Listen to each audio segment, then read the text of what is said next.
to introduce you to Chris Fox.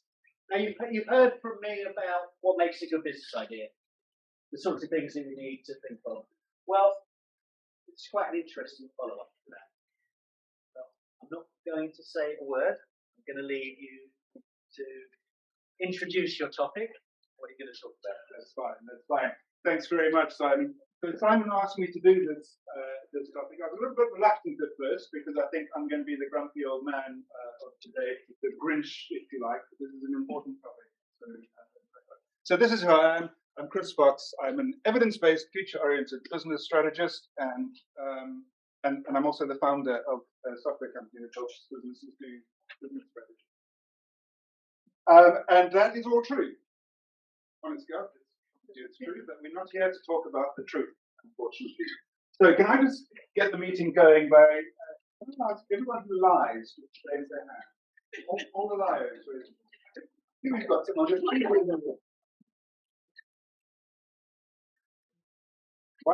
one way or another, we all lie. White lies. Yes. White lies. Sometimes we know we lie. Half the time we don't know we lie. We say stuff that we either don't know to be true, we just say it anyway, or we believe it to be true, when it's not true. But we lie all the time. Next slide, please. Interestingly, apparently, because I looked this up, between 1% and 6% of the population are in fact full-blown sociopaths, right? Who lie without any feeling of remorse for personal benefit and are quite proud of their skill. But for most of us, the idea that we lie is fairly offensive, and yet we do it all the time, and we can't help ourselves. Sorry, are we on the slides?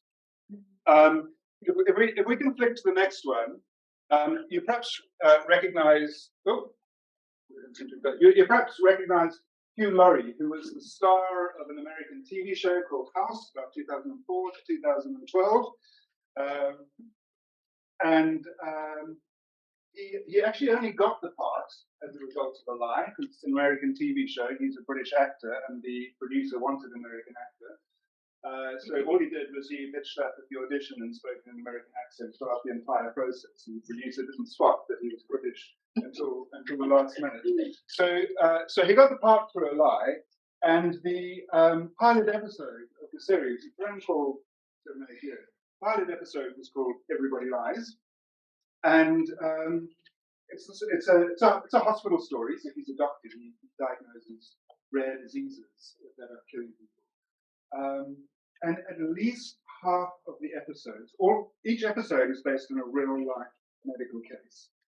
And in at least half of the episodes, the case hinges around the fact that the patient lied. Sometimes they lied on purpose, sometimes they lied by accident, but they lied, and that lie obscured the medical diagnosis. And you would think that if you were on your deathbed, you would be massively incentivized to tell the truth. But even staring death dead in the face, we can't help us. We still lie. And Hugh Laurie, or Dr. Gregory House, as he is in the case, one of the reasons he's such a good doctor is he takes such a dim view of people. So his core assumption is that as soon as you open your mouth, you're probably lying. He's got some great quotes, and I just wanted to put one up on the screen there. It's a basic truth of the human condition that everybody lies. The only variable is about what. Now, that's obviously a fictional story, even if it's based on true stories. So a couple of years later, a gentleman by the name of Seth, I'm going to forget his surname now, but click through, it's on the next slide. What's his name? Seth Stevens, a bit of a mouthful. He took up that challenge of that pilot episode, Everybody Lies, from a scientific approach and set out to find out how much truth there was to it. So he's a data scientist, so what he did is he looked at what people said, and then he compared it to the data evidence that he could find to see how truthful people were being. And his opening story, it's based in America, so he takes one of the biggest general surveys of the American population, and he starts to look at some data. And a particular piece of data he looked at was how many times, let me get this right, how many times heterosexual males say they have protected sex, right? The answer is 1.6 billion, by the way. That's not one guy, that's like everyone together, right? 1.6 billion times a year is how many times heterosexual males say they have protected sex. Now, if you flip to the next slide, you see there's a problem because they ask the ladies the same thing. Now, presumably, heterosexual male having protected sex with a woman means that this heterosexual woman having protected sex with a male. According to the girls, it's only 1.1 billion times, right? So a huge difference between the two of them. So who's lying? Who wants to take a guess? The guys or the girls? Who lies? Right? The guys, of course, the guys are exaggerating. But no, to be fair, the girls are being modest as well, right? Because you don't want to go too loose. So you might tone it down. The guys need to figure out girls. Unfortunately, neither of those is true because he then went to the manufacturer of condoms. He said, well, how many condoms do you actually make, right? Because you can only really use them once. And if we go to the next slide, see, there's only just more than half of them. So, so basically, everyone is lying all the time. And he just goes through a number of subjects where he just picks, here's what people are saying, and here's what the evidence shows. Now, what's interesting, he was a data scientist, but he worked for Google. And quite a lot of his research, he looks at what people search for on Google. And he found that there was a vast disparity between the kind of things that people would admit to talking about and the kind of things that they would search for Google. The good news, and it is worth reading this book, but the good news is when you read this book, anything about you that you think is a bit weird that you probably wouldn't want to admit in public, trust me, it's all out there, right? And people are Googling stuff. And it goes from medical things, preference to fact that there's a lot of work around politics and racism, around the Trump and the Obama elections. And interestingly, found that there's clear evidence, all in America, that in some parts of America, it's more socially acceptable to be overtly racist. You know, I guess if you're hanging out at the Ku Klux Klan meeting, it's acceptable to be racist. And other areas where much more liberal, it's deemed unacceptable to be racist. If you look at the Google search for people searching for racist memes and tropes and jokes, much more evenly spread. Right? So some areas people are happy to talk about it, but they're still thinking it and still searching for it in other areas. And he did the same, incidentally, with homosexuality. So there are many more open homosexuals in California than there are in some of the Midwest. But people searching for things to do with homosexuality as if they are homosexual, much more even across the country. Let's flip over to the next thing. I want to run a little test. Sorry, he changed the quote slightly. That's fine. Let's go on to the next one. I want to do a little test. I'm going to pick on Simon, just because I know he's a bit bored. Simon, quick question to you. What color is the house? It's red, isn't it? It's red. Thank you. Everyone agree? Picture of a red house. No? Only the roof is red. Only the roof is red? Is that the red? Not the same red. Not the same red. Yeah, okay. So it's different shades of red, the kind of red we can get, right? The red house? Yeah. Okay, so Simon, we're talking about the truth here. Yeah. Your position is that's a red house. Absolutely. Absolutely. Swear to tell the whole truth, nothing but the truth? Yeah. It's a red house. Right, when last were you there, by the way? Well, I've never been to that house. So how do you know what side is painted on the other side? What colour it's painted on the other side? I don't, but I can see it's red on that side, so it's going to be red on red. Red on that side. Starting to wheeze a little bit, Simon. You told me this was a red house. See, look at it. It's red. Okay. So this particular example comes from a book, which if we flip through, we'll see what the book was. It's a sorry, if we flip through. Sorry. so there's a book called Stranger in a Strange Land, and it introduced us to the idea of a fair witness. Now, a fair witness is someone who's been trained to only say what they know to be true without adding anything or making any assumptions, right? So a fair witness cannot assume that the house is painted red on the other side. In fact, a fair witness can't even assume that that's a house, because frankly, I could have done that in one of the new AI image generation things. That house may not exist. I could have edited the color. I could have done all sorts of things. So a fair witness would say something like, it appears from the image that the house on two sides has a red hue to people with normal vision, asterisk to normal and definition, and it becomes really, really turgid, right? And in fact, if Simon had answered like that, he would have started to sound like a lawyer, writing terms and conditions, right? And nobody wants to sound like a lawyer. Nobody wants to sound, exactly, thank you. Nobody wants to sound like a lawyer. More importantly, no one wants to listen to a lawyer. You know, we all get the terms and conditions and we just tick the button and say yes and we move on, right? It's turgid, it's horrible. Society would grind to a halt if we all were exactly and only truthful in that sense of the word. So we have to be a little bit more liberal just in order to get on with each other. Now, we have to start making decisions about how we, what we do when we're liberal. And I'd suggest there's two things that we prioritize. One, as I've suggested, is it's quite important to like and be liked. You can imagine as a caveman, you'd have probably thought, we are much more likely to help me fight off that saber-toothed tiger if you like me than if you don't. So it's very important to be likable, and therefore to say likable things and to get on and smooth society over so that we all get on. If we've got to sacrifice a little bit of the truth, this is the proverbial white lie, if we've got to sacrifice a little bit of the truth to make that happen, we will. The other thing that's true of us is we are sense-making beings. It's incredibly, we live in a very complicated world, and it's very important that the world makes sense. Things happen around us, we try and understand, we try and make sense so we can predict what's going to happen next. It makes sense if you hear a rustle in the leaves, might be a saber-toothed tiger, start being nice to your buddy. You might so we make sense of things all the time. And our brain is quite happy to just fill in the blanks and make stuff up. And you make up stuff. It's usually plausible. It's usually good enough. No harm done, except when it's wrong. So Simon made up the other side of the house is probably red. I mean, why wouldn't it be, right?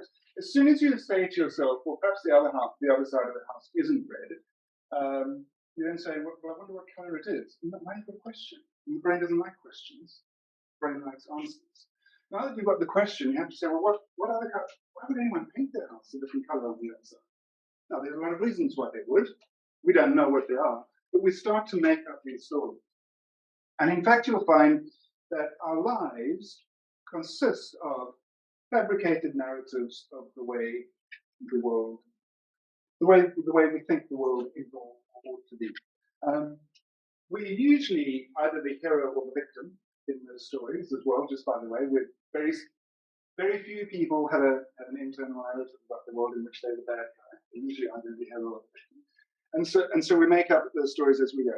If we flick to the next slide. So, look, we've definitely got a double click going. If you click to the next slide. So now we're going to start talking a little bit more about market research. This is the point of what we're getting to. Here's the kind of thing you might see in market research, right? Young people care more about the environment than older people do. Everyone agree? Yes? Yeah. Almost certainly it's true. Right.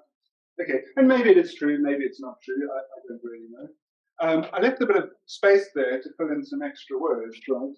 When someone says young people care more about the environment than older people do, what they probably mean is just, young people that we talked to say they care more about the environment, right?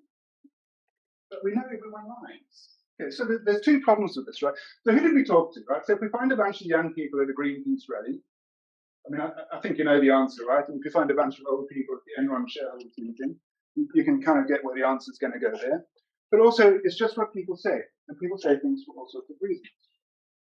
But in, it's fill in the gaps. It makes sense as a young person, right? Why wouldn't it? How could I possibly say I don't care more about the environment? It makes no sense. I have to start coming up with explanations of why young people wouldn't.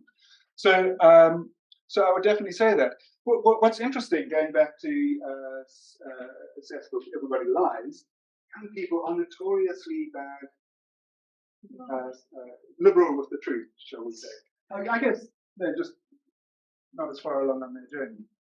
They did some academic research. And after the academic research, so in this academic research, teenagers, one of the things they had to identify was whether they were adopted. And they went and checked afterwards, and apparently 27% of teenagers who said they were adopted just weren't. They just lied on the form, they weren't adopted. Even more staggering than that, they asked another academic study, they asked American university students, one of the questions was, are you missing a limb? 99% of university students who claim to be missing a limb are not missing any limb at all. Outright lies. In that case, they attributed, they said, it's probably mischief more than anything else, right? You're filling in a form and someone says, like, missing a limb, you probably never thought about it in your life, and you think, what the hell, I'll just say yes, why not? But this stuff is notoriously unreliable. Let's flip through to the next slide. So what do you do, right? We've had Simon telling us, right, you've got this good idea, go out and talk to people, find out if it's a good idea. What do you do? Because they just lied, right? You saw Darth Vader's girlfriend.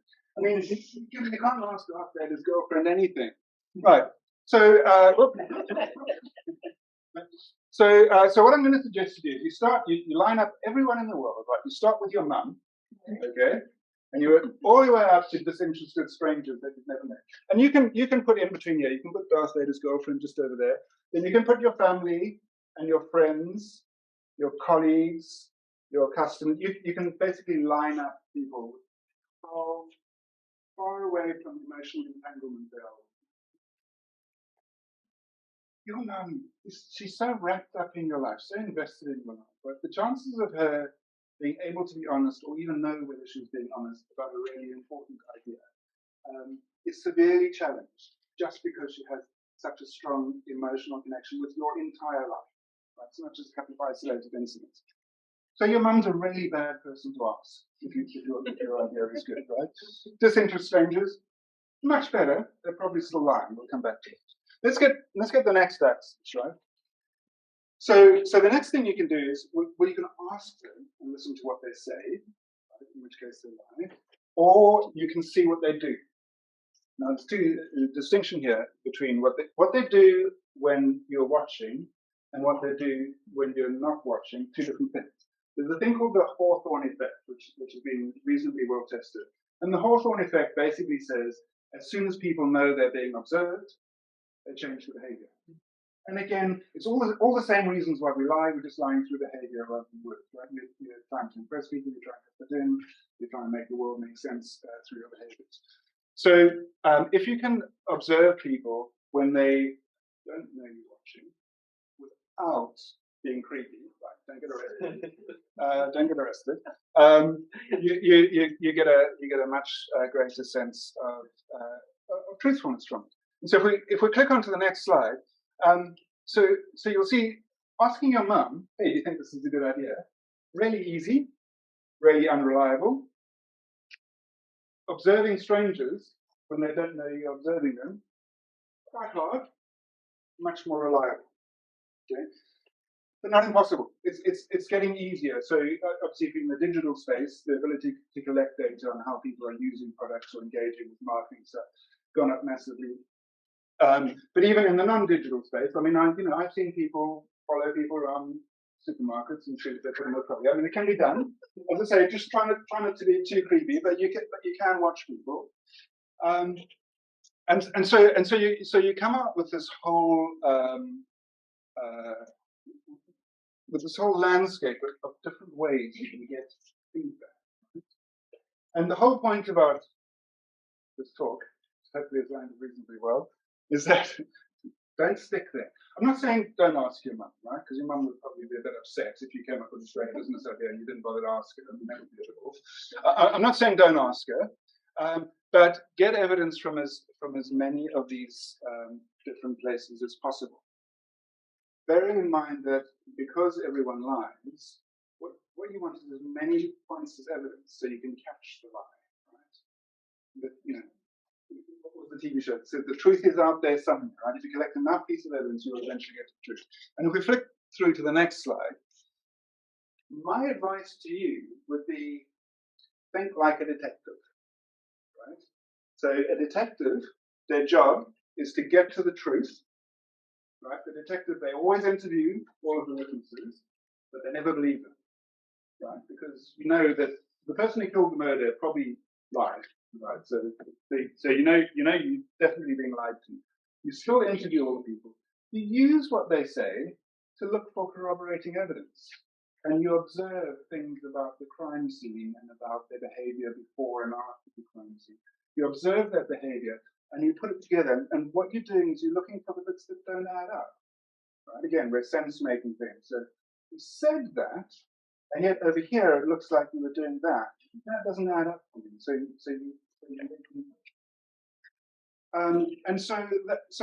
that's, I think, the game that we're playing as entrepreneurs. Right?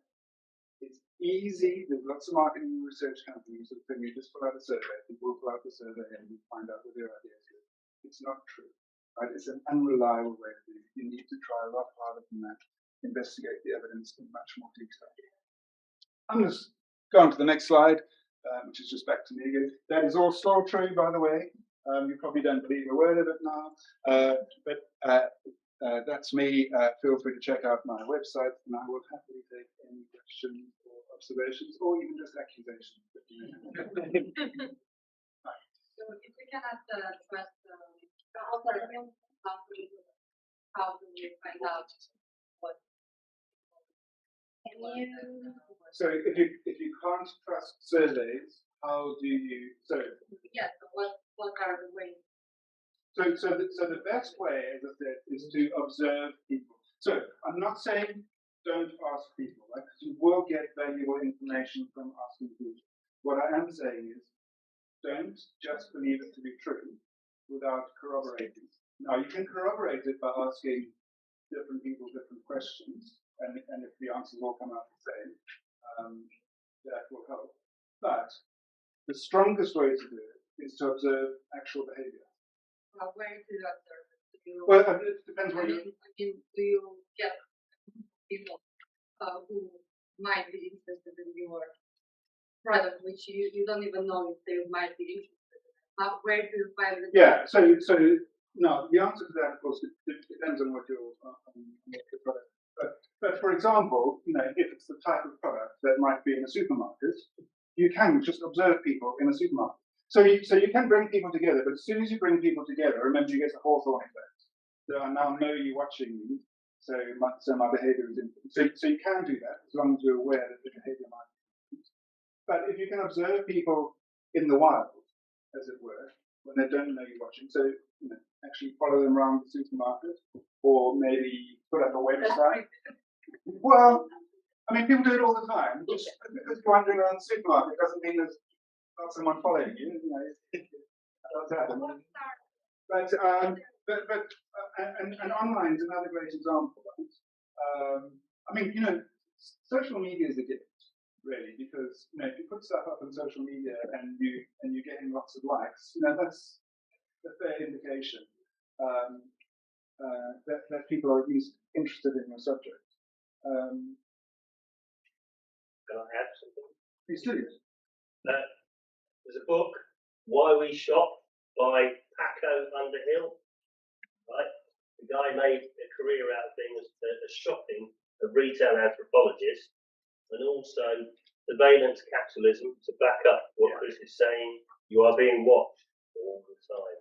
Yeah. So he explains their different ways. How people behave in when they don't believe they're being watched, and also the fact that this Chris and everybody is watching you anyway. Yeah, I mean, that's a whole big area, right? So, I mean, the laws are getting tighter about what you're not allowed to do. So you need to be careful you're not breaking the law. But the ability to watch people now is greater than it's seen at any point. As long as you do it legally, we can collect a lot of data.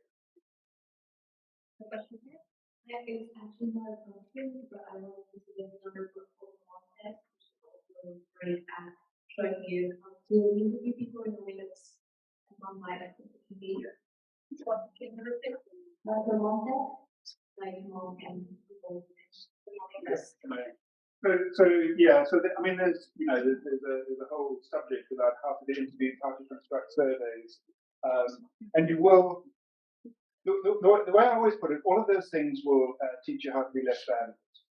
But the fact of the matter is, you can't get away from the fact that people will still ultimately lie a good portion of the time for various reasons. So I thought there's another question over here. Yeah? Question here. Okay. Yeah, so that was about not so how to do kind of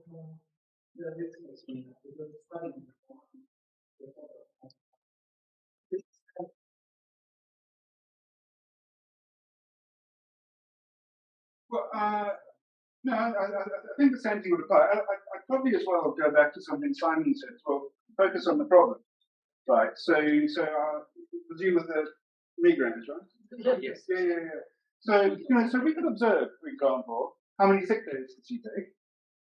Did you even take a sick day when you had a migraine? That was your engine right now. Maybe not. Yeah. So he might tell us he's he gets migraines all the time, and it's really no way he takes sick days, right? We can go and observe. Does he take sick days off? Right? We can possibly access that data. The service would be the same. I mean, it doesn't matter whether it's a product or service that's solving the problem. What you want to do is you want to observe how people with that problem behave and what they do in order to understand whether you have a solution to their problem. Because if he has migraines and he just carries on as normal, then probably wouldn't pay that much money. Right? But if you're starting to take a lot of sick days, etc., then that's observable behaviour, and we can pick that up. There's a question online, I think.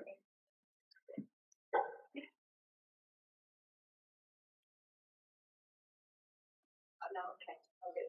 No. Anybody else? More questions? Okay, I just want to get to so the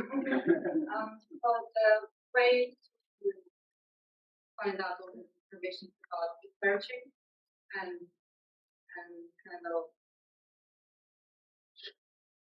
is there like a particular tool that get into the core of the business thing? So I think the short answer is there's no somebody answer. It really depends on. Maybe we can have a conversation about what your idea is, right? It does require you to learn about and know the market that you're trying to sell into, so you can work out who you people are that you want to observe and what you want to observe about. And then it comes down to where can you get the data. You have to actually go out and market yourself and follow people around. Or can you find lots of people. Like common sense, right? That's an observable behavior. That's how many times people are actually told. So you can get there and that's being useful data much more useful than what the guys in the build said. I mean, I do a lot of work in financial services, because a lot of that around London, and there's loads of research about how many of each type of product people buy, what type of people buy those products, and that's all sort of verifiable evidence. And so I'll just tell the story. Right? I was doing some work for a client. They were worried that their product was proving unpopular, and sales were going down, and people said they didn't like the product. And in looking at the data, I was able to find an example where people who met certain criteria were 4 times more likely to buy the product than anyone else. Right? Now, that's usable intelligence, right? Because it's easy to find those people, and all of a sudden your sales go up 4 times, and that was observable behavior. We can see those people doing it. And so if you can find that kind of evidence, that's much better than going out there and asking people, what do you think about my product? Chris, and just to back up what Chris is saying here, I do a lot of work in the sorry. lift my voice. I do a lot of work in idea validation. You're going to hear about that later, not from me, from someone else about idea validation. But where I specialise a lot is in B2C, so to consumers, business to consumers, and looking at idea validation in that market. That's a lot easier market to find out about people's views, because you can start to measure customer behaviour, not what they say. So I'm not a fan of surveys. I think surveys need to be done professionally and not just for startups that are trying to launch a business. For the very reasons that Chris has outlined there. But customer behaviour, they're not lying, they're doing things. If you're launching a product, you need to do to the consumer market, and you put up a website and you survey people on what they think, don't know what's happening there, but you can get deeper into what they do. So you can start with building a wait list.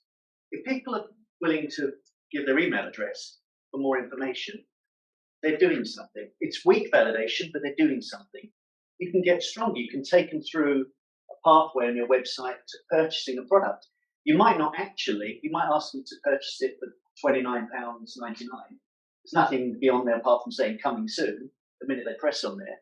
But you know there's some interest. So you can, if you're looking at behaviour, you're getting away from everybody lies, the survey part of it. That's why I'm not a big fan of surveys, but customer behaviour, particularly when you're selling to consumers, is really powerful because you're not exposed to their views. So that's sort of So to build on that, so you can put something out there, right, and you can measure, right. If someone looks at something, that's an indication they're interested. So you can look at dwell time and sort of social media and website. If someone clicks on something, that's a higher indication of interest. If they provide you with their email address, that's quite personal, right? When I'm providing you with my email address, I'm fairly interested at that point. I can click on the tell me more about the product. I can click on the tell me when your product launches. I can click on the buy now and get told, sorry, it's not available now. But that's a really good indication. As opposed to, who do you think answers surveys, right? I know. So I'm sitting at my desk and I'm working. I get the phone call. I say, hello, Mr. Fox. So I only want 2 minutes of your time. I'd like to answer. They're paid services. They have those companies. They pay you money to do survey. They're paid. So it's honest. who It's done. signed up for this? Because I don't. People, they have waste time. People who have time on Or they're looking for exactly. If I'm walking through the supermarket and someone says, "Excuse me, sir, could I?" I know I check the rules if they can't walk along with me. That's the stuff. Same answer, right? So if I'm your target market, you're never going to find out what I think by a survey. But you are going to find out, as you say, lots of people with time on their hands, no cash, who want to make a quick buck from your surveys. Is that your target market? Maybe, but probably not. Well, I do this kind of survey because I think they can improve their product or service, Right. exactly for me. Yeah. So I think that a lot of people, they answer kind of survey in some way. You can be, as a customer, you can have some benefit. Yeah. You can be like that. So that's fine. So you think it makes a difference. I don't. I think it doesn't. We are two different people. Yeah. Now, so the survey now is going to collect lots of opinions from people like you and no opinions from people like me. Now, for your product or service, it might not matter. But in other circumstances, it does matter. So it comes back to the young people saying they value the environment. Right? It comes back to who did you ask? Now, if you're only asking people like you, does that skew it? And it probably does. And if you're never asking people like me, it probably does skew it. So you're getting a misrepresentative. The other thing, Chris, is on that is it depends at what stage you're asking questions. So right at the very beginning, asking questions where people don't even know what your idea is and it's a first entry, they can't really answer honestly. If you've got a product and service out there and you're surveying them about their experience and what they would do better, that can be very useful. They're engaged already in your product. It's a different sort of survey than saying, would you like a new shaving machine? It's completely different to if people are used to using something and you ask a particular question. Can I do a quick survey? No, only. Okay, right. So, hands up who can hear Simon and Chris really well. Hands up who can't. Don't you think this gets... Yeah. Well, here's my point, right? So there is an innate bias because you're sat a few feet away from the front, whereas the people at the back are strangers. Hands up people at the back who would like me to stand at the back and shout louder every time you can't hear them. No, so I would have thought my hypothesis would have been that you'll think, yeah, sure. Anyway, there you go. I'm going to leave you with one more real life example, right? So this is it's an investment company that have an ethical investment product, right? So why do you have an ethical investment product? Well, because we did some research and 86% of people said they want an ethical investment product. Okay, now that you've got one, how many people buy it? 23%. What is ethical investment? Well, aside from that, but they were. People they don't know what to say. That's why they don't Why want did it. they- Why did they say they wanted one? Because they Anyway, like it. sorry, my point is, this is a company who spent a lot of money I can tell you what an ethical investment product is later. Launching this ethical investment product, 86% of people said, yes, please, we would like one. And when they offered it to them, only 23% of them bought them. So it was a bad way They to make did it. it only for the reputation, not for things. No, they did it based on the market. Well, they might have. That's true. But they had the market research to back it up. Their product is unethical, but this one called ethical. So Well, that means the other products are unethical. Yeah. Why would you call the product ethical if the other product is ethical as well? Well, no. So there is a reason for that. I've got a question. Yeah. Serious question. Was it a red house? So here is the honest thing. Don't know. I got the example from that book, right? In the book, it's a White House. What is it? But I went online and I said, can I find a picture of a White House to put on my slide? Right? And it had to be a royalty-free White House, so I wasn't infringing anyone's copyright. And they were all rubbish. Honestly, I mean, White Houses are very boring. Right? They were all rubbish. I didn't want the White House. Right? And I couldn't find a decent picture. And then I saw that picture of Red House, and I thought, well, that's a nice, striking picture of the Red House. Is it an actual Red House? Is it a Photoshop image? I have no idea. Oh, right. So, yeah.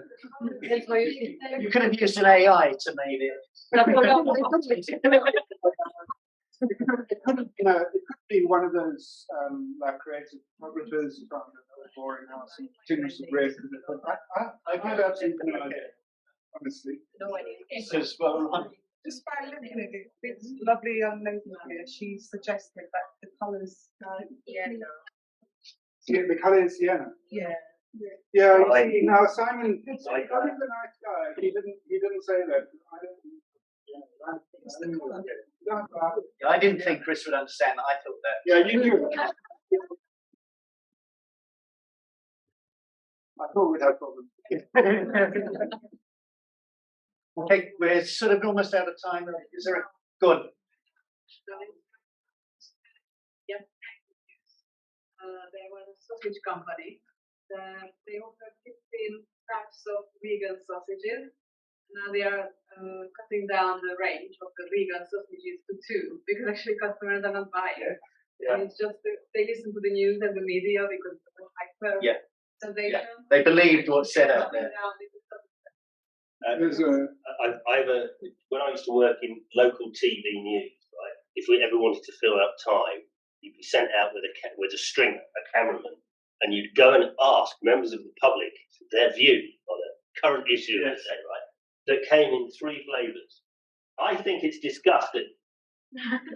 I don't really know, and I think it's pretty good. That was it. Yeah.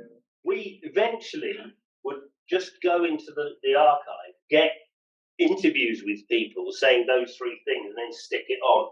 And one day, A woman wrote in and said, "You had a picture of my husband on the news today. He's been dead for 4 years." You don't work there. There's something else going on with the stoppage thing as well. Now, there's a lot of research that says too much choice is a bad thing.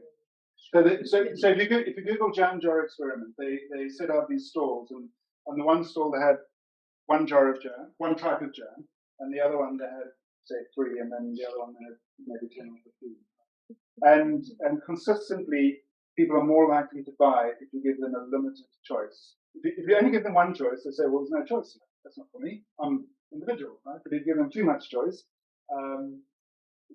again, we're sense making, right? So now you're sitting there saying, "Well, why did I choose that jar, not that one?" That's a hard question to ask. So you kind of reject, more likely to reject that. You give people about 3 choices, and that's right. And so you can use that to your effect. I mean, this is way off the subject, right? But always give people like a really cheap, rubbishy option, because everyone will look at that and say, "Well, that's not for me. I'm a classy guy, right? I don't go for the cheap option."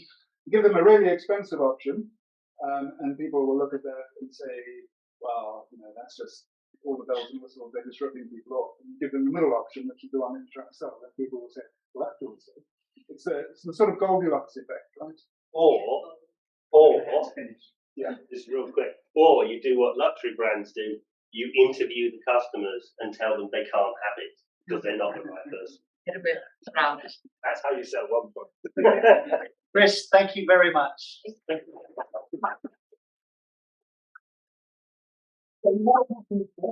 We've got about, well, in this case, about 15 minutes of networking, and then we're going to have lunch. And then we start again with another bunch of sessions where we're starting with validating your ideas, actually going into the hands of it, and then the other parts of what can cause business failure. So for the next 15 minutes, speak to each other, do what Mark said, ask the right questions, and then we'll be serving some lunch. Thank you, everybody. See you after lunch. And for the online audience, we're having Spirit of the Game.